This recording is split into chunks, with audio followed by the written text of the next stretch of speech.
Welcome to Podcast 83, a regular look at the news, stories, and trends related to Michigan's 83 counties from the Michigan Association of Counties. Hello, everyone. Welcome to Podcast 83, the podcast put on by the Michigan Association of Counties. I am Deena Bosworth, Director of Governmental Affairs for MAC.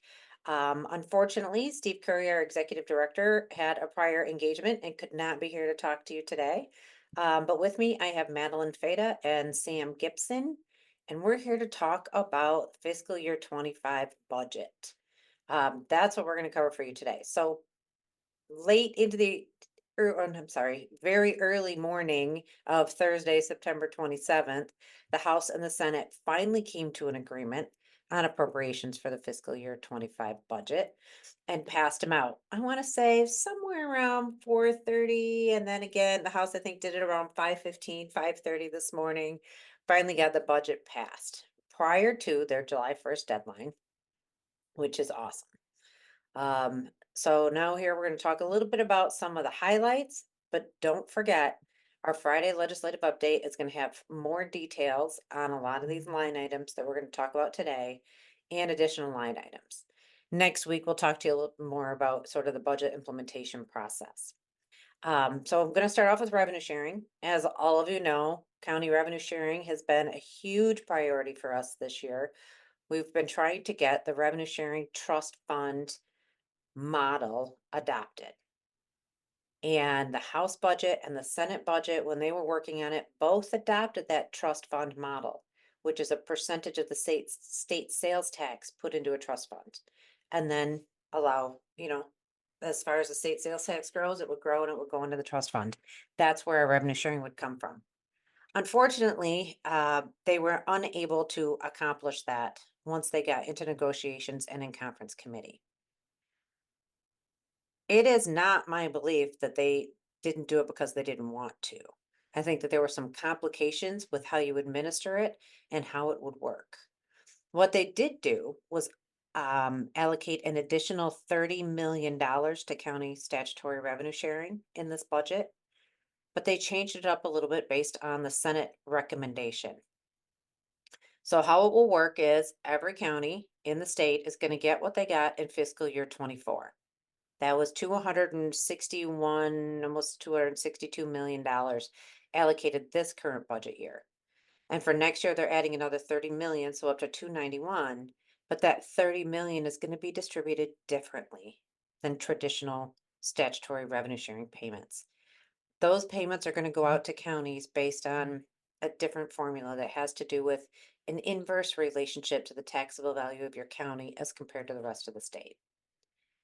We don't have the numbers broken out by county yet, or what that percentage increase is going to be for each county.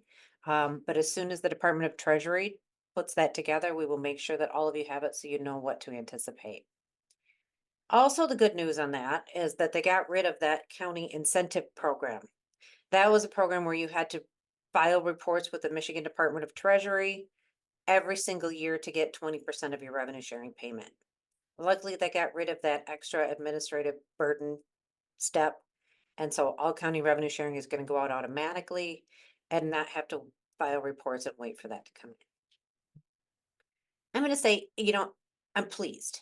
It's about an 11.5% increase to county revenue sharing.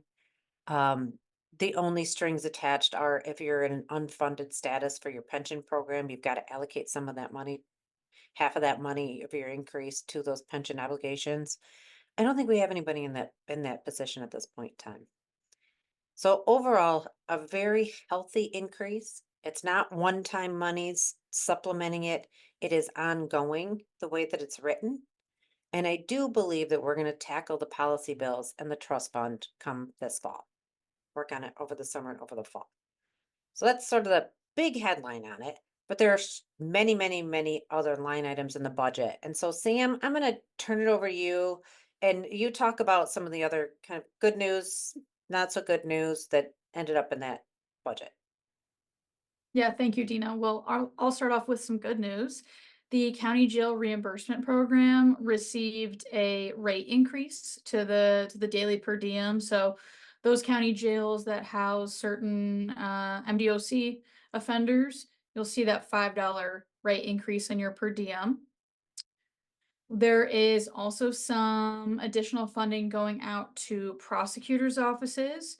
That said, there are some stipulations around it.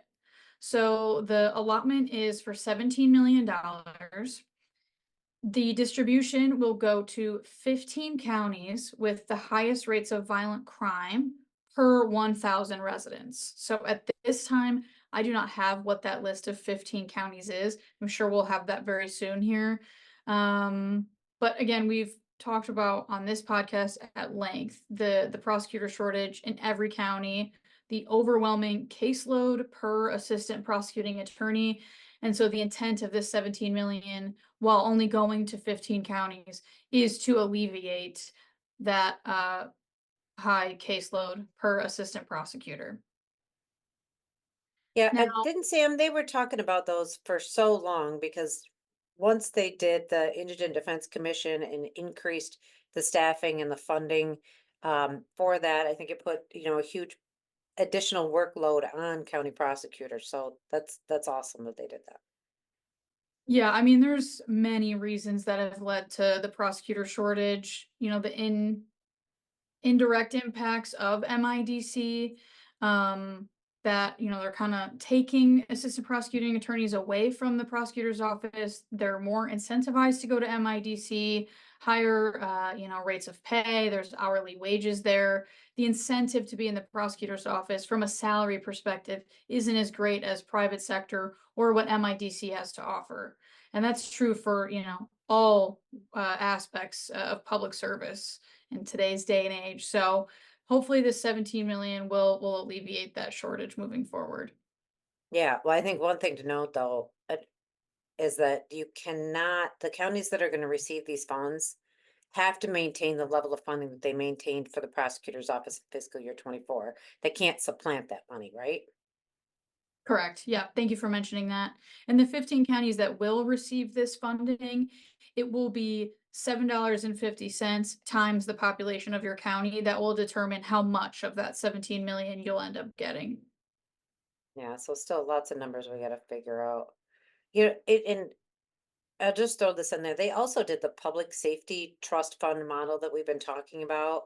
And again, that's money going out to very violent crime areas across the state to, prevent and deal with violent crime across. So they're really targeting crime, both, on the public safety side, so law enforcement officers, and additional funding for those departments, and then now on the prosecutor side. So pretty consistent messaging there.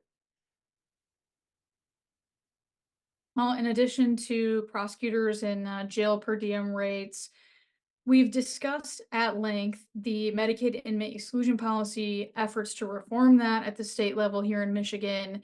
And earlier this year, we talked about in the executive recommendation from the governor, there's $30 million proposed to cover the costs of healthcare costs for uninsured inmates in county jails and juvenile detention centers. Unfortunately, that did not make it into the final budget. However, there is federal approval that it's contingent on, and that waiver has not yet been submitted to the federal government from MDHHS. So while we didn't see that in the FY25 budget, I am hopeful for FY26, the submission of that waiver between now and then, and being able to expect the cost burden to be alleviated there to some extent. So remaining optimistic about that 30 million in future budget cycles. Awesome. All right. Well, Madeline, you had all kinds of stuff floating around that budget. What you got? All right, so I will start with transportation. What came out of conference committee looks very similar to the governor's initial recommendation. That transportation budget is very prescriptive, so that's not super surprising. But the House and Senate had included $5 million for a pilot project on mileage-based user fees. And that did not get included in the final budget, not because they're not going to do it, but because they found some federal dollars available to use. So rather than spend 5 million out of the state, they're going to pursue some dollars from the federal government for that. There was $74.5 million in that transportation budget for 30 individual critical infrastructure projects. So some of you might have been lucky enough to be on that list and have some projects coming to your communities. Also kind of on the transportation, but also on the environment front, there's $30 million total for some charging infrastructure projects. In the Eagle budget, there's 25 million for clean fuel and charging infrastructure.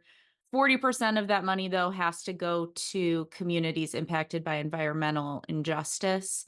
But that can be used for public transit, which is cool. And then in the Lara budget, there's $5 million for renewable energy and electrification infrastructure enhancement and development, which is kind of a mouthful, but basically it means fast charging infrastructure and it means renewable natural gas facilities, all on publicly owned land. Also in environment, the governor had initially recommended a huge increase in landfill tipping fees. She wanted to see it go from 5 cents per ton to 36 cents per ton. Or excuse me, reverse that. 36 cents per ton to $5 per ton was what her initial proposal was.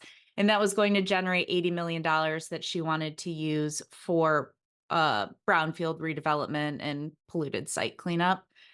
That did not get included in the final budget. So no increase in tipping fees. And then lastly, I will touch on some election stuff. Last year was the first year of the implementation. I guess this year, these elections were the first early voting elections, but last year was kind of the first year that they were gearing up and preparing for the early voting. So last year, there was $27 million dedicated toward implementing Proposal 2, that early voting. This year, though, there's 1.5 million available to counties to implement that proposal. And we knew that there would be, an initial boost and that would kind of fade off, but it's there and it's in the Treasury budget. Nice. Thanks, Madeline. A couple of other bits and pieces I just wanted to mention. Again, this budget focused heavily on housing, and, sort of community infrastructure. There's just 35 plus, or 300 and, I don't know, the number, $355 million out there for community investment grants. In addition to that, they allocated hundreds of millions of dollars for, again, housing related activities. So I think they're focusing quite a bit on how do we get Michigan back on the right track, make sure infrastructure is available, make sure we have housing and transit available for our residents. That goes really right along with what they were trying to do when they were working on their economic development package changes. So I'm not surprised to see a significant amount of investment in those programs in this budget. I know that there's $10 million set aside for stormwater management planning grants for local units of government, millions of dollars again allocated for lead line replacement. Housing readiness grants, there's $100 million or $100 million in the budget for housing readiness grants. Counties were not previously eligible, but those readiness grants are meant to help with zoning changes, master plan changes, just to get even counties and cities and villages and townships ready for a good build out of affordable housing across the state. And then lastly, I was surprised, but they reduced Pure Michigan Fund by $10 million this year. It was funded at $25 million, and now they've scaled it back to just the state of Michigan, and their Pure Michigan campaign dropped it back down to 15 million for this fiscal year coming up. I think that about covers it. I mean, it was a long process, a lot of negotiations. I think that they've left some money on the table and not allocated everything that they had available to them in this budget cycle. We have heard that there's likely to be a supplemental budget worked on when they get back after summer break, along with a lot of policy bills to implement all of these things that we've talked about today. So there needs to be some statutory changes to make all of these programs work. But we anticipate a summer full of work groups and, you know, dotting the i's and crossing the t's for all of these policy bills. But made it, right before the end of right before their deadline of July 1st, and now they are, have broken for summer. It's an election year, so they'll be back in the district, meeting with, communities, individuals, groups, knocking doors. So if you see your legislators out and about this summer, make sure you thank them for, all of the allocations that they've made, and push them on the revenue sharing trust fund for me, please. All right. Anything else, anyone? All right, everybody have a great weekend. Thank you. Thank you for listening to today's episode of Podcast 83.